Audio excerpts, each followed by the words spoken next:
Boa noite. Boa noite. Bem-vindos a mais um encontro do Grupo de Estudos de Direito Sistémico. Estamos aqui reunidos mais esta terça-feira para dar a continuidade à leitura desta obra, A Cura, de Bert Hellinger. Hoje a leitora vai ser a Helena Júlia. Obrigada, Helena. E temos connosco o René Schubert, que nos vai orientar, que nos vai esclarecer alguma dúvida, vai expandir também o conhecimento para todos nós. Muito obrigada, René, por estar aqui connosco. É uma alegria estar aqui com todos juntos, com vocês. E passo agora, antes disso, vou recordar que estes encontros são gravados e disponibilizados mais tarde no canal do YouTube da Milton Plácido da Rosa. Obrigada a todos. Passo agora para você, René, por favor. Muito obrigado, Manuela. Né? Prazer estar com vocês aqui.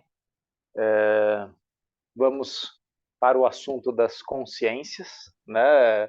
Já lemos algumas vezes, sempre de forma diferente, né? Quando a gente vai em outros livros, olhando para a alma das crianças, ordens do amor, no centro sentimos leveza, nós vamos vendo várias definições aí de Hellinger da consciência, né? Como ela nos acompanha, como ela nos movimenta, nos toca, né? Então vamos seguir. O Marcos contou um pouco como foi o último encontro, e agora vamos seguir aqui com a consciência espiritual. Então, por favor, Helena Júlia, a palavra é tua agora. Me ouvem bem? A consciência espiritual. Retorno agora às ordens fundamentais do amor. Primeiramente, a ordem do direito igual ao pertencimento. Por trás dessas ordens atua também uma consciência. Contudo, ela é diferente daquela que sentimos como culpa ou inocência em nossa consciência evidente. Aqui atua uma consciência espiritual, que serve a uma ordem abrangente. Ela está a serviço da vida de forma igual para todos. Por isso, essa ordem não é percebida, reconhecida ou imposta pela nossa boa consciência. A ordem da consciência espiritual serve ao amor. A ordem da boa consciência sentida justifica o assassinato. Será que fui muito longe?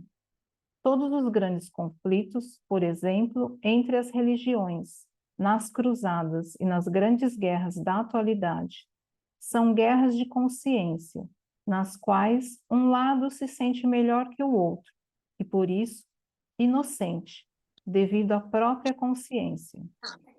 Extraem disto o direito de colocar o outro lado a serviço do seu próprio Deus, o Deus da própria boa consciência, e, se necessário, sacrificá-lo por esse Deus, ou seja, matá-lo em seu nome. A segunda ordem da consciência espiritual, a precedência daquele que vem antes sobre aquele que vem depois, dá a cada pessoa o lugar que lhe cabe no todo e que não pode ser disputado com ela por ninguém. Diferentemente da boa consciência, que eleva alguns aos céus pela sua inocência e condena outros pela sua culpa, ela é uma ordem da paz, na qual cada indivíduo pode assumir o lugar que lhe cabe. Ao mesmo tempo, esse indivíduo ascende, como que por si só, de baixo para cima nessa ordem, sem que isso gere conflitos. Esta ordem é uma ordem de crescimento, tudo a seu tempo, até que tudo a seu tempo chegue ao fim e se conclua sem arrogância. Continua, Só um instantinho, René? Helena. Ah. Não, só um instantinho. Aqui eu gostaria só de fazer um parênteses, né? Quando fala, né? A ordem da consciência espiritual serve ao amor. A ordem da boa consciência sentida justifica o assassinato, né? Na página 36. Recentemente eu reassisti ao filme Cruzados, onde nós temos, logicamente de forma ficcional, mas os cruzados indo, né, para o Oriente para tomar a Terra Santa. Uma guerra sangrenta em nome de Deus. Né? E o outro lado também defendia o seu povo, a sua etnia, a sua religião, em nome de Deus. E nós percebemos a barbárie da guerra. Tem uma música, né, da Legião Urbana que fala: Deus está do lado de quem vai vencer. Né? Isso parece propaganda, né? Parece Goebbels na Alemanha nazista fazendo a propaganda, o marketing, né? Do nacionalsocialismo, justificando o nacionalsocialismo. Mas essa é a boa consciência, né? Você pertence ao nosso grupo, você pertence aos nossos ideais, então você não está matando um outro ser humano, você está eliminando um inimigo de Deus, um inimigo da pátria, ou, muitas vezes, pegando o exemplo aí do nazismo, coisificando o outro ser. Não, aquilo não é um ser humano, aquilo é um bicho, aquilo é uma coisa. Né? Logicamente que sabemos, posteriormente à guerra, a Primeira, a Segunda Guerra, como a consciência afetava as pessoas. Existiam pessoas que voltavam muito doentes, com neuroses de guerra, ou pior, né, completamente dissociados. E outros que se aferravam nessa consciência, nessa boa consciência, não, eu fiz isso pela minha pátria, eu fiz isso pelo meu país, eu fiz isso pelos meus pais, pela minha cultura, pelo meu Deus, e está tudo certo. Né? Por que eu estou sublinhando isso? Porque isso vai aparecer nas constelações familiares. Né? Muitas vezes uma pessoa vai justificar atos que ela faz ou que a família faz, e eles estão dentro de uma consciência familiar, eles estão dentro de uma boa consciência. Aqui na nossa casa, aqui no nosso bairro, aqui na nossa comunidade, a gente resolve dessa forma. E essa é a forma certa. Por isso que o facilitador, nesse momento, ele se retira de julgamento, de moral, respira fundo e escuta aquele tipo de consciência. E, logicamente, o campo vai verificar, vai demonstrar se aquela ordem está em sintonia com uma, né, consciência superior ou não. Né? E aí a gente vê, às vezes, os conflitos da consciência individual, da consciência familiar e dessa consciência, que o Hellinger falou, espiritual, que, na verdade, é a consciência que atua sobre o campo das constelações familiares. Né? Hellinger, certa vez, falou aqui no Brasil sobre a consciência individual ser uma que trabalhamos bastante em psicoterapia. Né? Um trabalho eu. Eu estou trabalhando o meu eu, minha relação eu com o mundo. E, às vezes, na psicoterapia também vamos para uma consciência familiar. A consciência espiritual, que é tão profunda, tão vasta, alcançamos, por exemplo, no campo das constelações familiares. Né? Mas aí é preciso essa postura retirada, sem julgamento, sem certo errado, sem ânsia de mudar, né? Sem intenções, sem medo, né? E sem o amor cego, né? Que às vezes nos sobrevém e queremos fazer o melhor para aquele sistema. Lembrando que o melhor sempre parte de uma perspectiva do meu próprio sistema. O que é o melhor para o meu sistema, às vezes eu quero impor, colocar com a melhor das intenções no outro. E disso eu também me abstenho, disso eu também me retiro. Né? Só para mencionar um pouco esse ponto que o Hellinger falou da questão do assassinato, né? Porque muitas vezes isso gera muitas questões. E, por exemplo, no livro Olhando para a Alma das Crianças, ele vai fazendo toda uma introdução para falar disso, né? Inclusive, ele fala de um tema bastante difícil no livro Olhando para a Alma das Crianças, que é o sacrifício infantil. Como isso muitas vezes, de repente, dentro daquele sistema, dentro daquela cultura que está numa boa consciência. Esse sacrifício vai ser o melhor para a nossa comunidade, vai ser melhor para o nosso grupo. É algo que Deus pede, que o nosso Deus ou os nossos deuses pedem, né? Isso é interessante ver dessa perspectiva cultural, antropológica, né? Como vai mudando isso, mas como essa consciência também é arcaica, né? E nós ainda vamos encontrá-las, muitas vezes proximamente de nós, né? De repente, numa constelação familiar, vem algo assim, e nesse momento eu tenho que retirar o meu ego, retirar aquela minha consciência julgadora e entrar numa consciência bem mais ampla, né? Num outro tipo de círculo do amor aí. Por favor, Helena, pode continuar, ou se alguém quiser fazer alguma colocação em relação a essa parte, eu não estou vendo. Estou vendo aqui se tem perguntas. Não, não tem. Se alguém quiser colocar alguma coisa, fica à vontade. Se não, a Helena segue. Eu tenho uma colocação.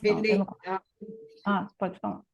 Depois eu falo. Só em relação a essa boa consciência, né, se a gente observar, até hoje, quantas barbáries acontecem de boa consciência, né? Na história, a escravidão foi de boa consciência, né? O massacre de indígenas foi de boa consciência.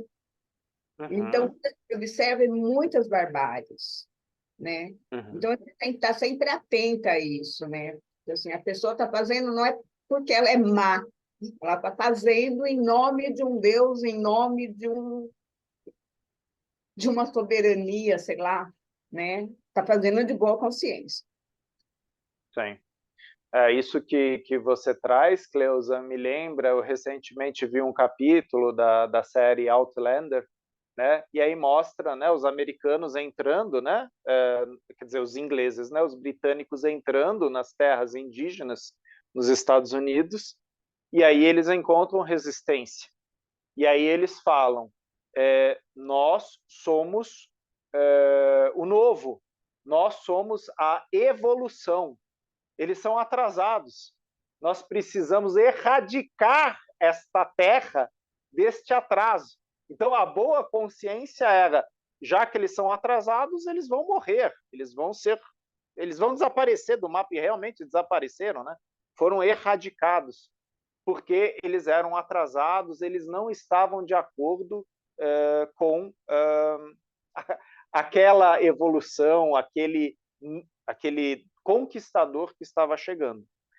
Já diferente da forma como os britânicos agiram em relação ao Canadá, onde percebemos que eles fizeram acordos, e aqueles povos criaram comunidades, compartilharam, inclusive criaram famílias, né, dos brancos e dos nativos, e é assim até hoje, né? Mas aí a gente tem uma boa consciência que fala, não, eu sou melhor, você é atrasada, então eu vou te tirar daqui e eu vou justificar isso para todos os meus companheiros. Falo, não, a gente não está fazendo uma coisa ruim, né?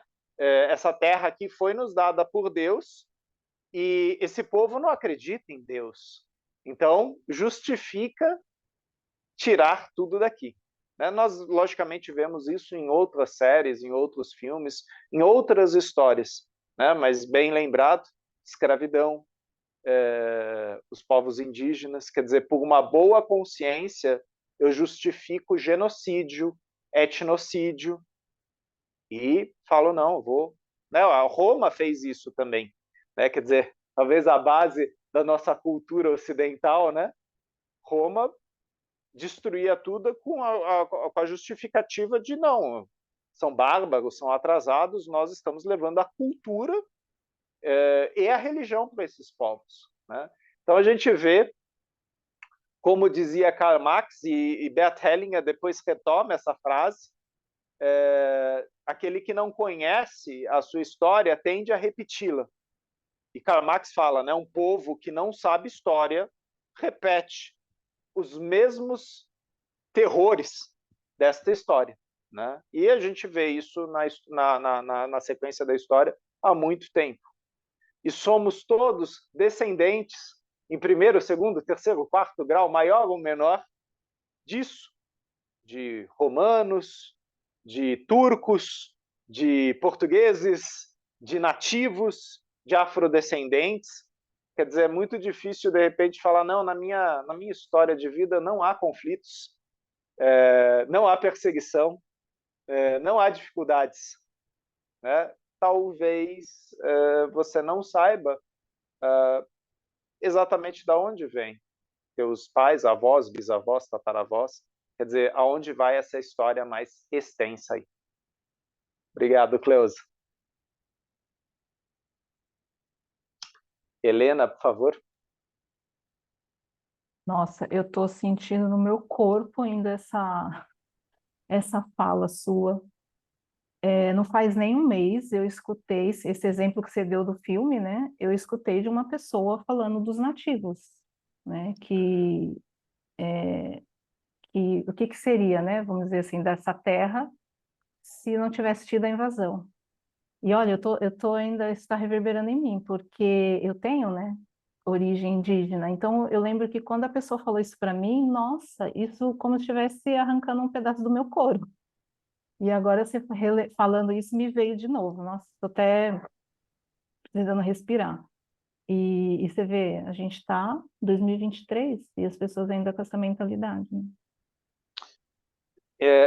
Entra um ponto aí, Helena, me corrija, né? Se eu de repente não for pontual na minha fala. Depende muito da forma como a pessoa fala isso, como ela coloca isso.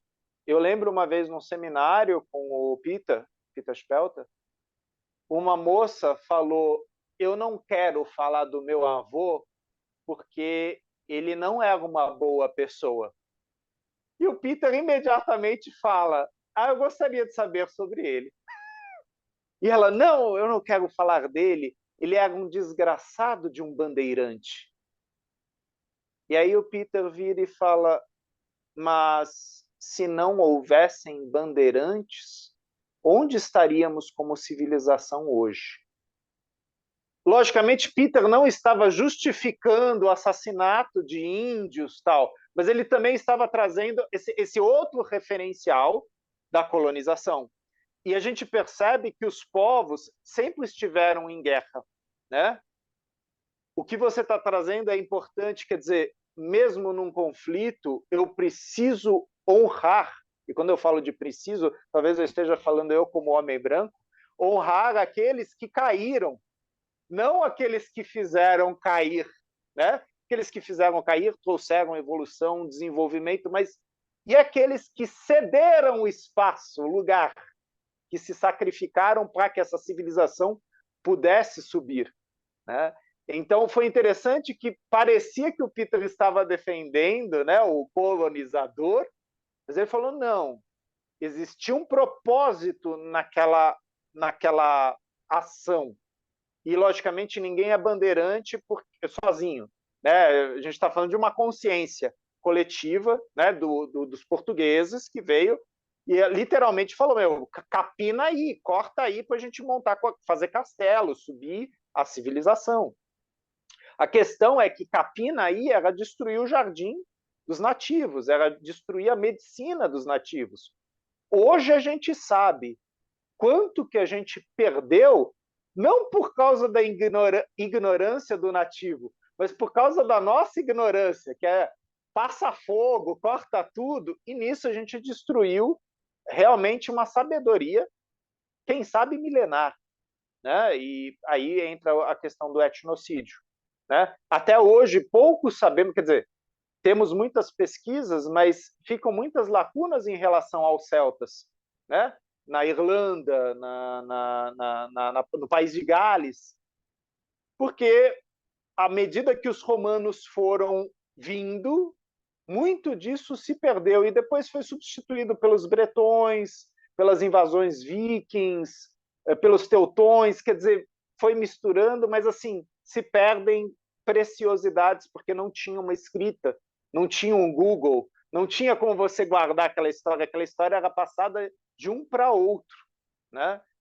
Agora, se eu chego e destruo a tua tribo, teu pai, tua mãe, teu avô, teu bisavô, escravizo as mulheres, retiro as crianças de suas famílias, eu destruo a cultura, que foi o que aconteceu na Austrália, né? O inglês chegou, pega o menininho daqui, leva para o outro lado da ilha, pega a mulher dessa ilha, dessa tribo, traz para cá, quer dizer, misturaram tudo e criaram um conflito entre povos indígenas. Porque muitas vezes a gente fala a palavra indígena como se fosse uma coisa só, né? Aqui no Brasil existiam milhares de famílias diferentes, etnias diferentes de nativos. E sim, existiam guerras, existiam conflitos, né? Mas a gente passou uma régua nisso, né? Quer dizer, ou vai ser católico ou não vai ser, né? Esse negócio de ficar comendo gente não dá. Sendo que será uma tribo ou duas, existiam alguns grupos de tribos, né? Dá para a gente ainda honrar isso? Sim, dá, né? É a gente relembrar essa história, é a gente fazer os rituais, é isso que a constelação traz, né? E se a gente pega o trabalho, por exemplo, da Astrid Kreischmayr, né, a Habiba, que traz a questão dos quilombolas, né, traz a questão dos afrodescendentes e faz os rituais para honrar eles aqui no Brasil, né? Engraçado, né? Uma profissional suíça vir no Brasil para honrar os afrodescendentes na terra brasileira.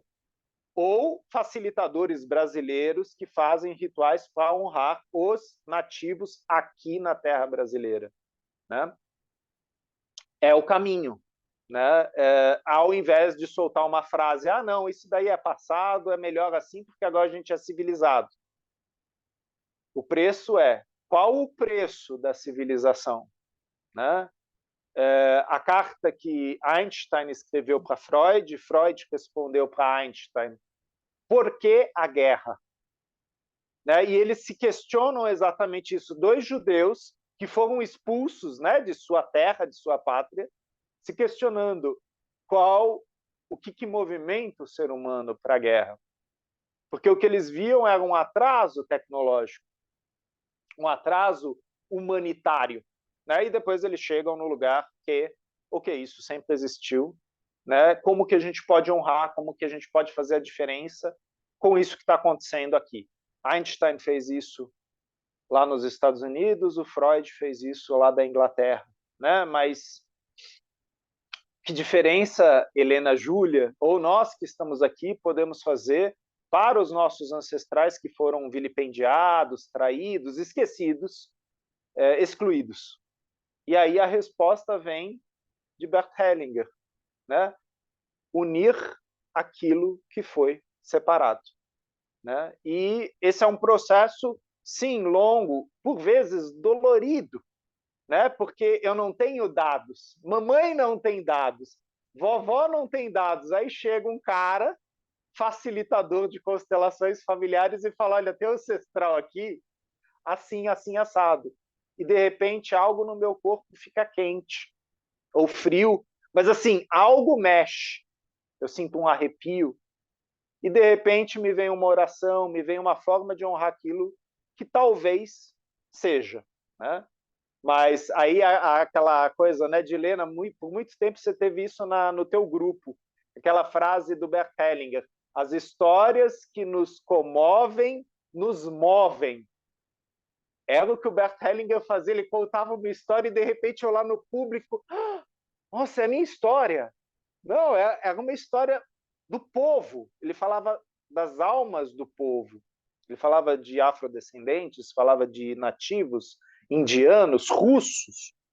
Todos nós fomos nativos algum dia de alguma terra, né? Nascemos de alguma terra. E sim, viajamos, nos tornamos peregrinos, conquistadores e pagamos o preço. Essa lealdade invisível todos nós temos, talvez do perpetrador, talvez do perpetrado, da vítima. Ou nos casos de doença psicológica, psíquica, os dois, ao mesmo tempo.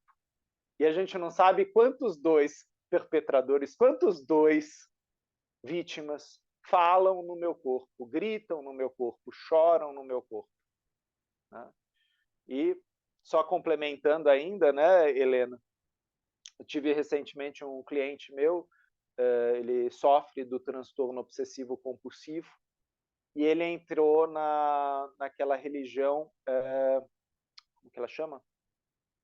É uma religião japonesa cristã. Me foge o nome agora, se alguém de repente lembrar, né? E ela fala muito dos ancestrais, ela tem muitas orações para os ancestrais. E ele... Noé ou não? Isso, Seishenoe, obrigado. Essa mesma, Helena, Seishenoe.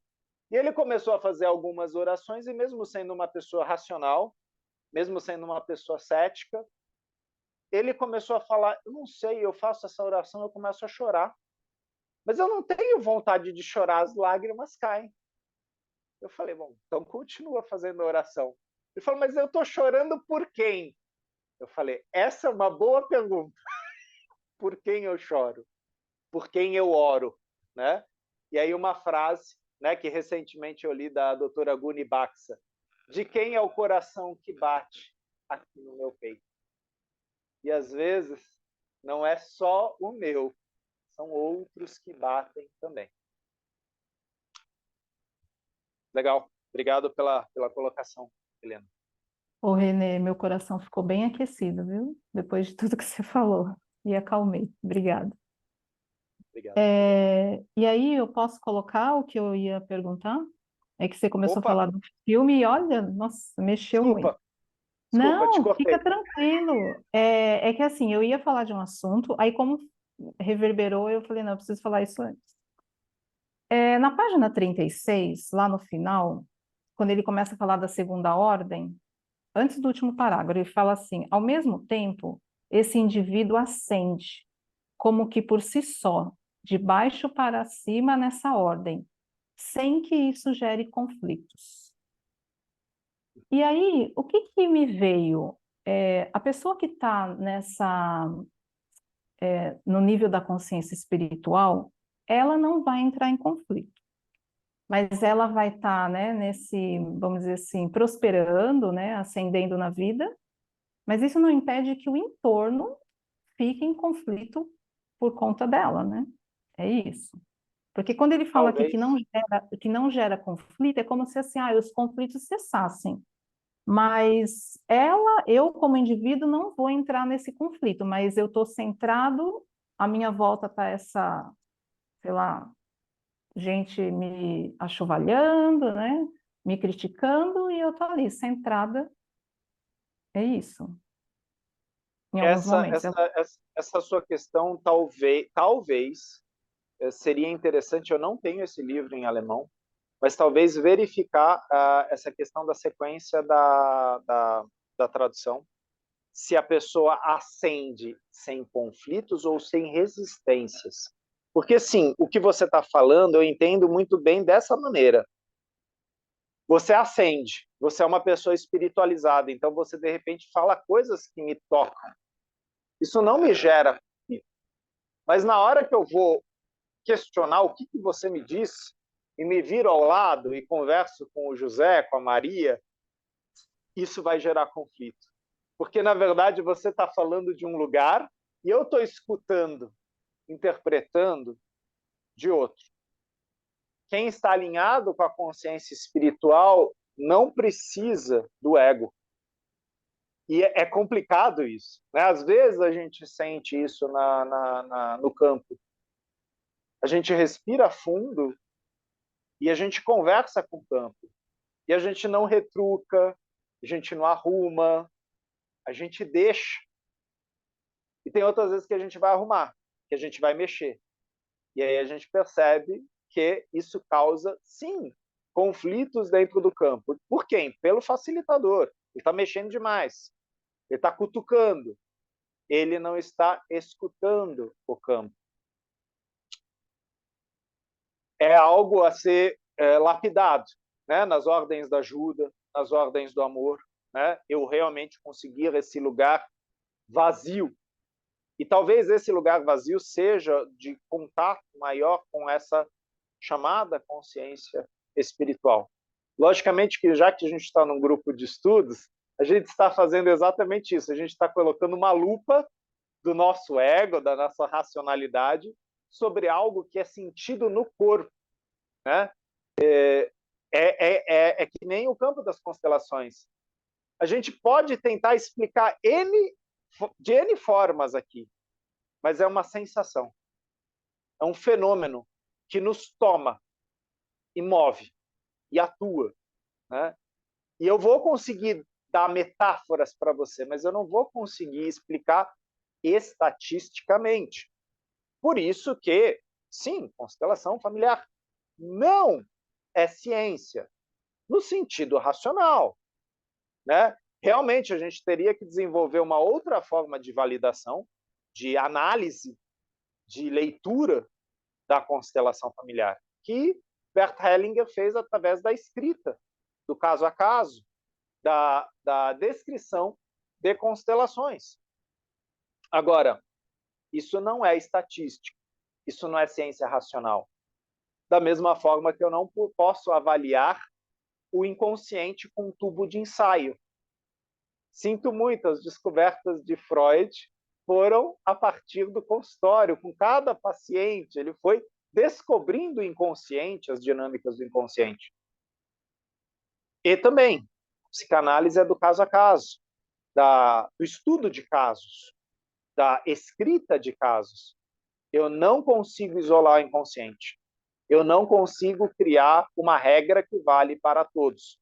Um absolutismo racional. Na psicanálise não funciona, na constelação não funciona, apesar de serem diferentes. Psicanálise é analítica, constelação fenomenológica. Mas aqui, se a gente tentar, né, explicar a consciência espiritual, a gente vai para uma racionalidade. Mas, assim, a partir da sua pergunta, eu me questiono se a frase não seria, ao mesmo tempo, esse indivíduo ascende, como que, por si só, de baixo para cima nessa ordem, sem que isso gere existências. Às vezes, a palavra não é Abstand,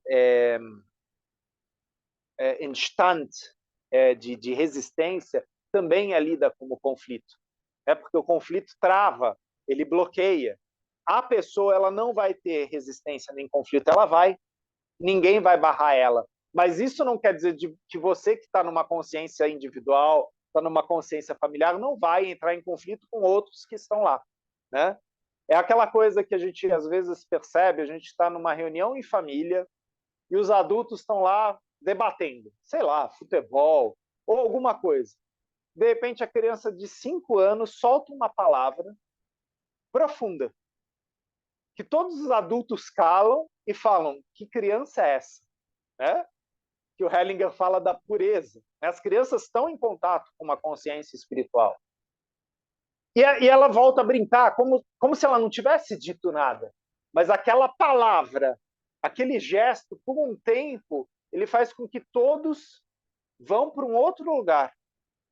E naquele momento o conflito cessa. Naquele momento a discussão para.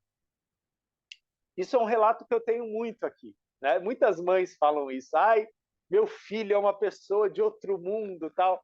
Infelizmente, conforme a gente vai adultecendo, a gente também vai perdendo certas coisas, certa fineza de intuição, de percepção. Né? Sim, a gente coloca um cabresto. Sim, a gente se segue em alguns aspectos. Né? Mas isso também é amor cego. Isso também são lealdades invisíveis. Os budistas, quando eles vão encontrar uma santidade encarnada, né, quando eles vão procurar lá um Dalai Lama, tal, eles geralmente procuram em crianças até 5 anos, porque ainda não está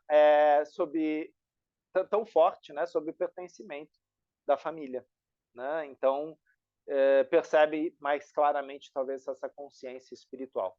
Logicamente que quem saberia explicar isso melhor seria uma pessoa, um budista em si, né? Eu estou falando aqui de coisas que eu ouvi, né? Mas talvez seja isso, Helena, né? Vale a pena. Se alguém tiver o livro em alemão e quiser me mandar a foto da página, esse aqui eu não tenho. Tá? Vou ver se eu consigo achar também na internet, né? Ah, Renê, que coisa feia. De repente eu acho, né? Aí vale a pena pra só verificar essa passagem aqui. Obrigada. Mas faz sentido, sim, a palavra que você trouxe nova. Bom, vou continuar a leitura, então. Por favor. Meditação, nosso lugar. Concentramos-nos no nosso centro. A maneira mais fácil de alcançar isto é expirar profundamente pela boca, com os olhos semifechados, e com a boca fechada, e inspirar profundamente pelo nariz. Repetimos essa respiração diversas vezes e fechamos suavemente os olhos. Ao invés de permanecer no próprio espaço restrito, estamos centrados numa profundeza ampla, em sintonia com algo criativo que tudo abrange. Centrados dessa forma, percebemos em nosso corpo e em nossa alma a forma como o nosso eu encontra seu descanso, onde se percebe em seu lugar, para cima e para baixo, para a direita e para a esquerda, para frente e para trás.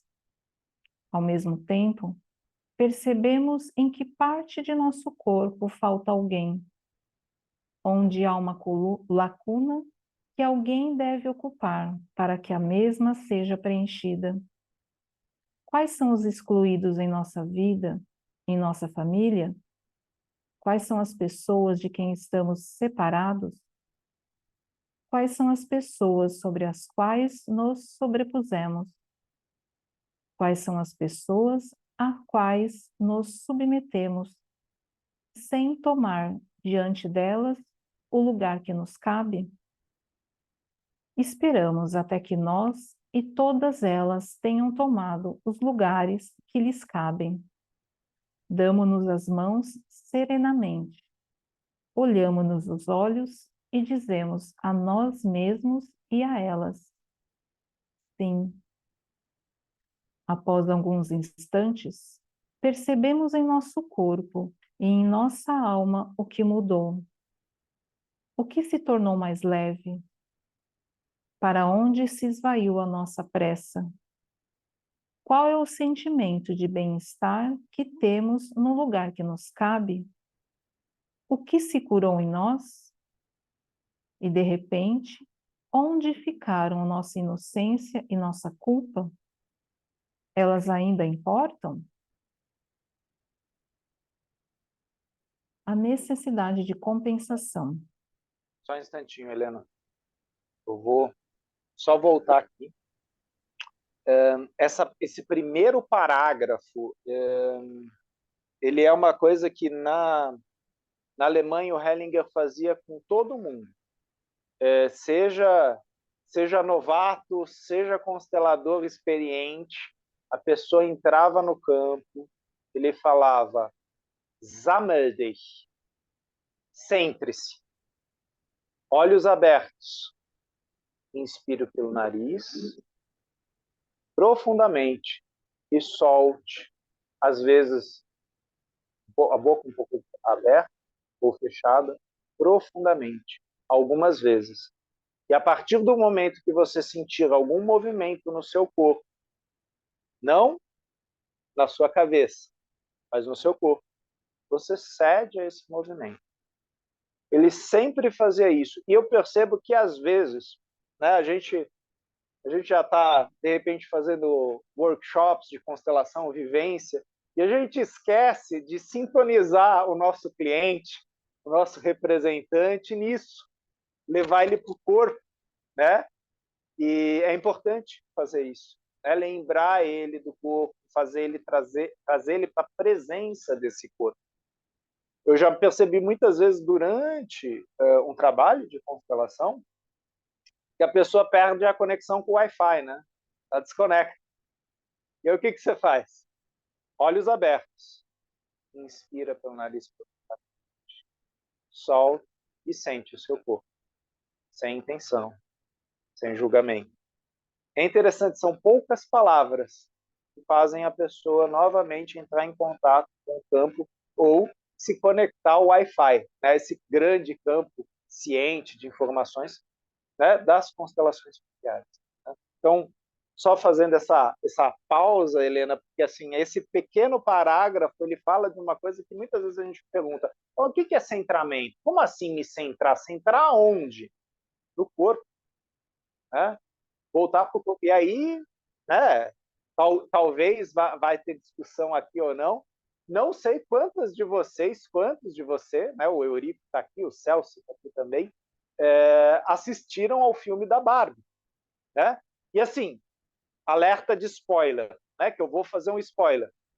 Mas no final do filme, como é que a Ruth traz a Barbie para a vida? Fecha os olhos. Respira fundo. Sente teu corpo.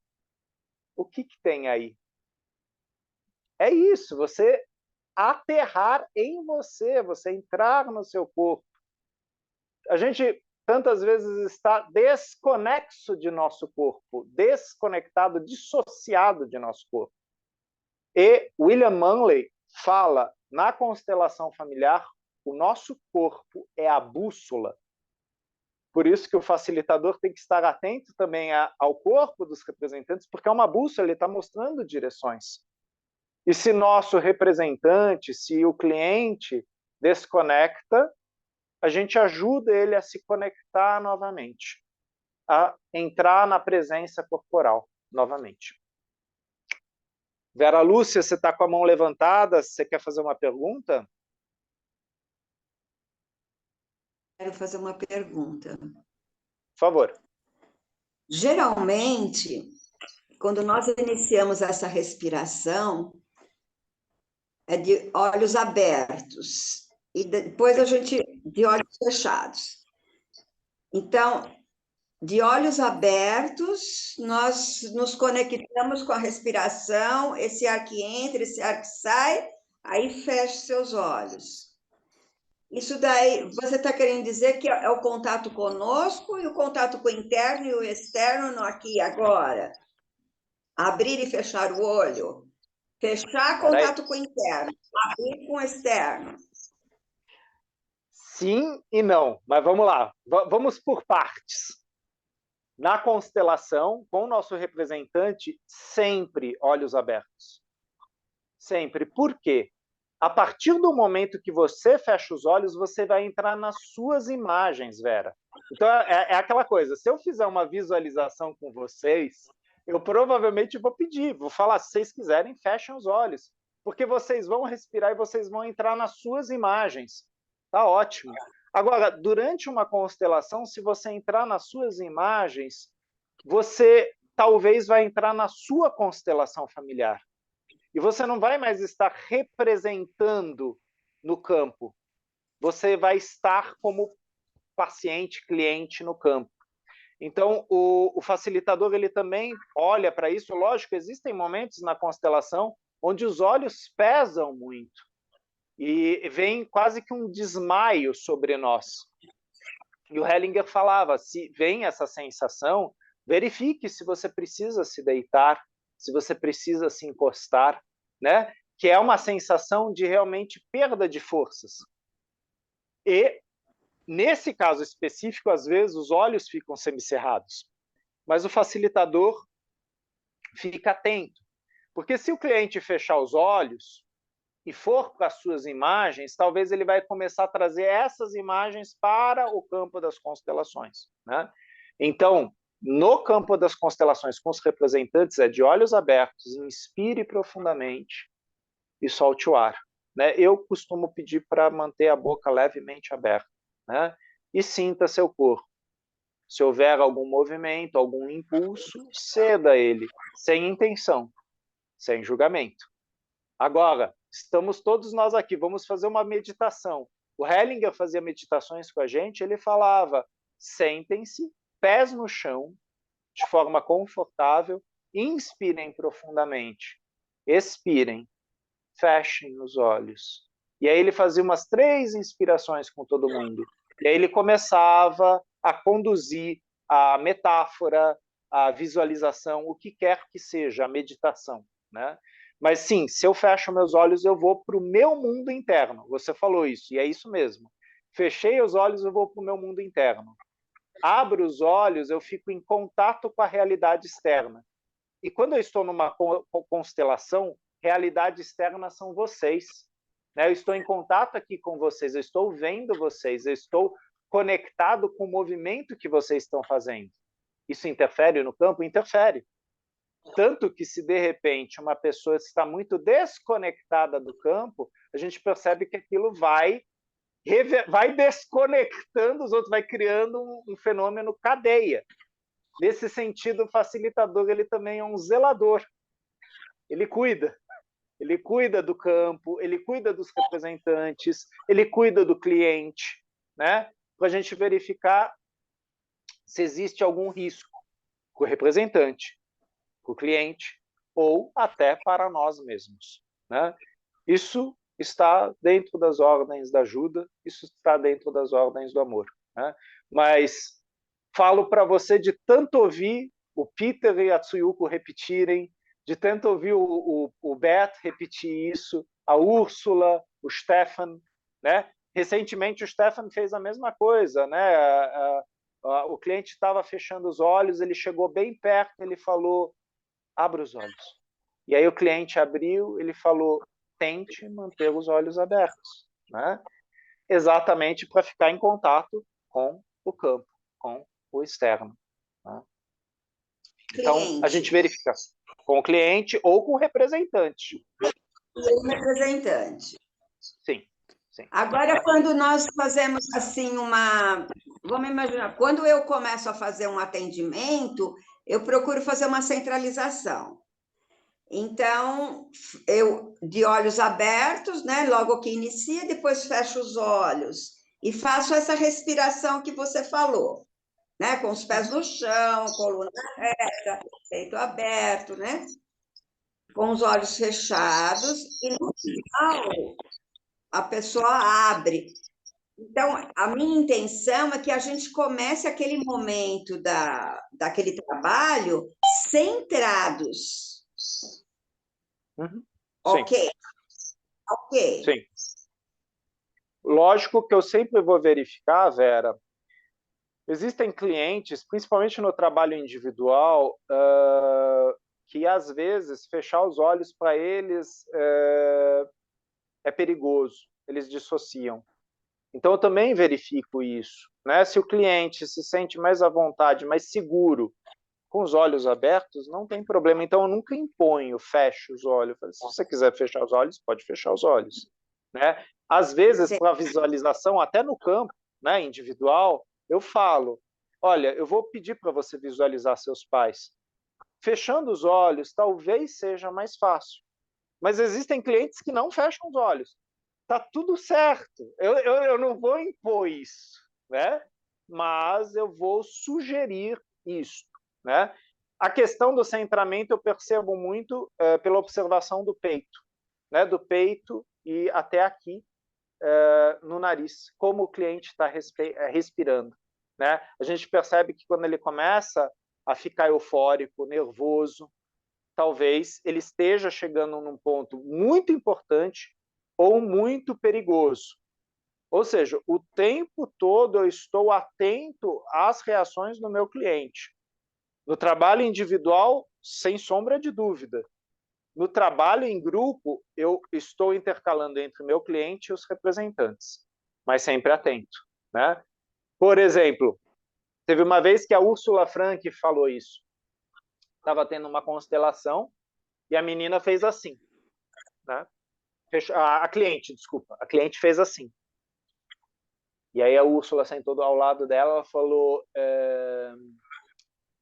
olhe, né? Olhe. E ela, não vou olhar. E aí a Úrsula falou, aqui eu me retiro. E explicou, eu não vou olhar para uma coisa que meu cliente não quer olhar. Eu não vou me arriscar em algo que meu cliente não quer se arriscar, né? Então, é ordens da ajuda na prática. Nós vamos juntos com o nosso cliente. Agora, se o cliente solta a nossa mão e fala, vai você, eu vou ficar aqui, não. A gente pode parar. A gente para os dois juntos. Da mesma forma, se de repente eu sentir do campo que a resposta veio e o cliente quer ver mais, às vezes eu falo, não, a gente vai parar aqui. O Hellinger, ele falava, nós estamos em sintonia com os representantes e com o campo. O cliente, às vezes, quer ver algo, ele quer mudar algo, ele quer brincar, jogar. E aí o facilitador, como zelador, como cuidador, ele toma a palavra e, de repente, pontua ou encerra aquele procedimento. Né? É aquela coisa, Vera, é do caso a caso. Né? Lógico, a gente vai encontrar... Por isso que é aquela coisa complicada. Né? Se eu pego um livro do Hellinger e falar o Hellinger falou assim, é assim, se eu não li todos os livros do Hellinger, eu não vi todas as evoluções ou variantes que ele fez do caso a caso. Né? Então, teve constelações que ele abriu, podia entrar quem quisesse. Tinham constelações que ele falava, não, só 2 pessoas. Tinham outras constelações que aconteciam com o cliente do lado dele de olhos fechados.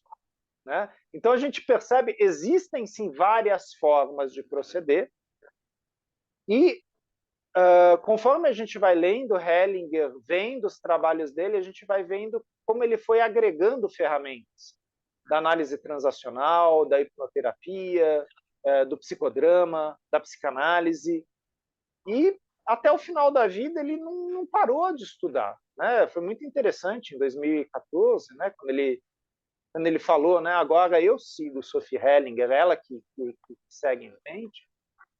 Ele falou, eu aprendo muito com meu esposo. Né? Quer dizer, ele se colocou no lugar de aprendiz, ele se colocou no lugar daquele que está aberto para o novo, que vem de outro terapeuta. Logicamente, aqui, se nós temos 34 pessoas aqui, nós temos 34 formas de ver, de agir, de proceder. E cada uma dessas 34 pessoas vão ter os pacientes que merecem. Né? Ai, Renê, que pesado isso. É assim mesmo. Vocês vão ter um paciente que vocês merecem, né? E eles vão ter o terapeuta que eles merecem. Né? Eles vão achar você e você vai se achar neles. Né? Ah, Renê, mas isso não é perigoso? Por isso que você tem que fazer muita terapia, supervisão, para que você não seja perigoso para o seu cliente. E para que você possa pontuar para o seu cliente quando ele está sendo perigoso para você. Olha, nesse terreno eu não vou entrar. Aqui eu não estou preparado para ir junto com você.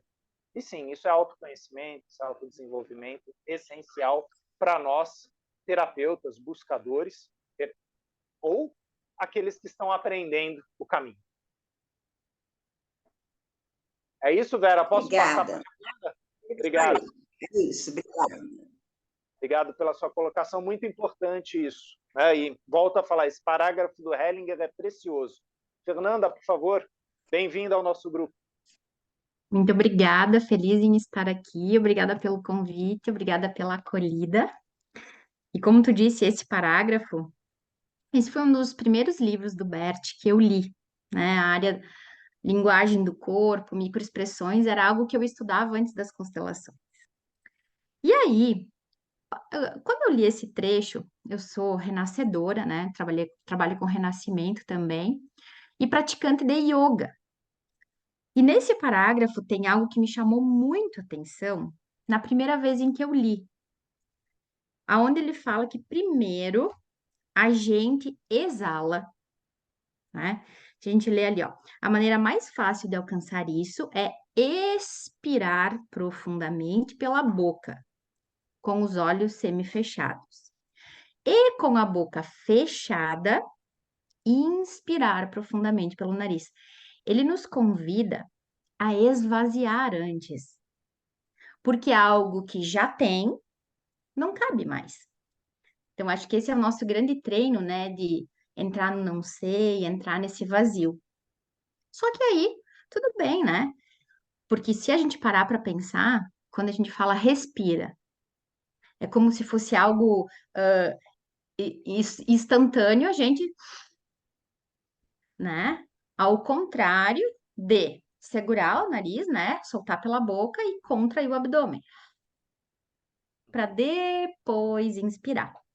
E aí, quando tu falou agora, eu levantei a mão um tempinho antes, e aí a gente vai se encantando com o que acontece.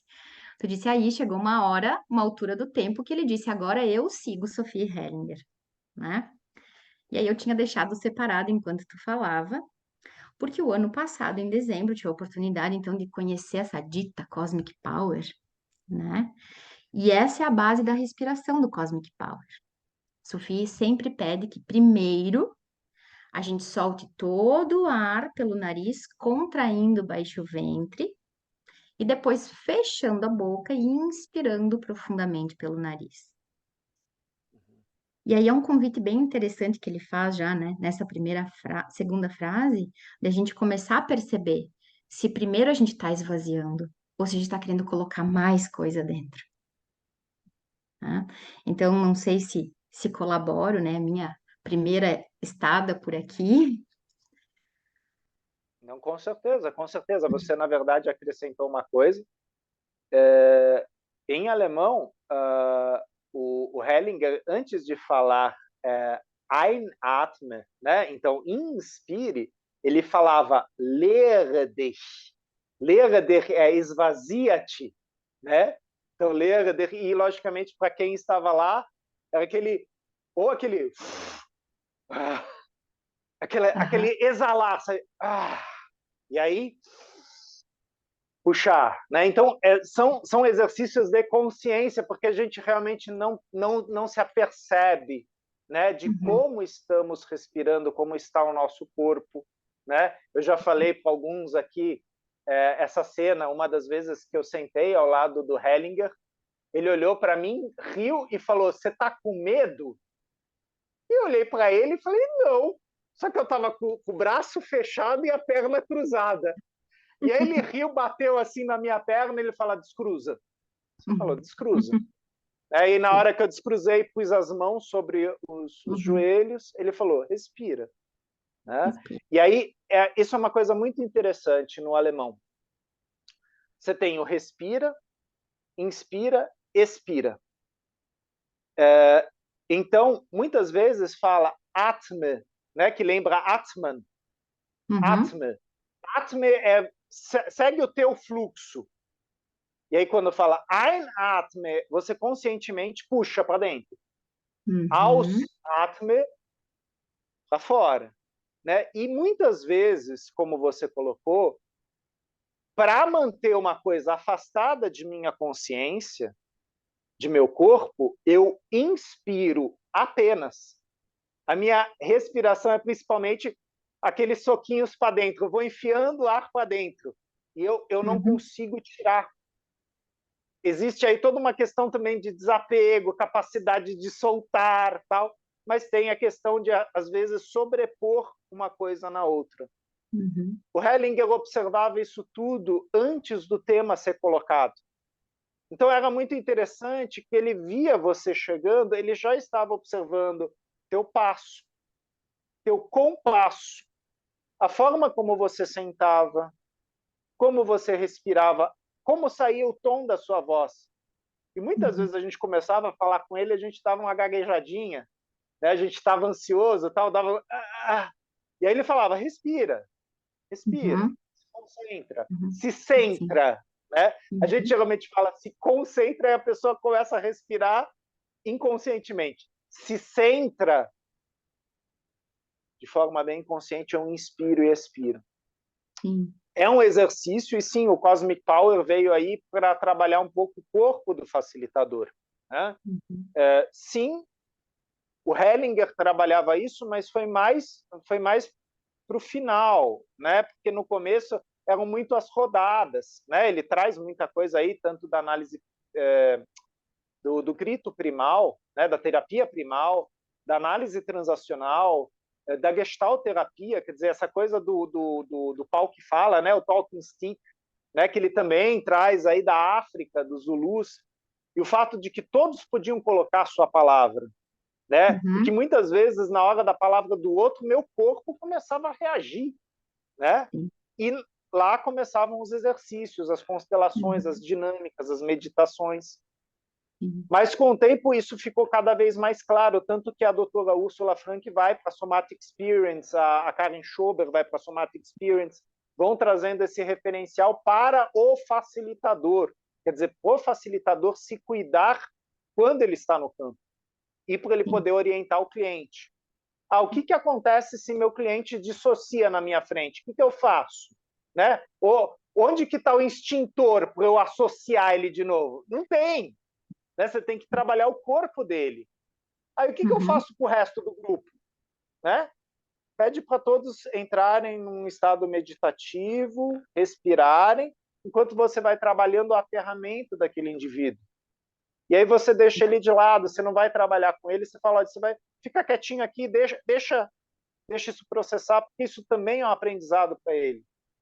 Só que aquela coisa, você tem que ter esses aprendizados. Eu tive isso com o Peter, com a Úrsula, com o Stefan, com o Bert, né?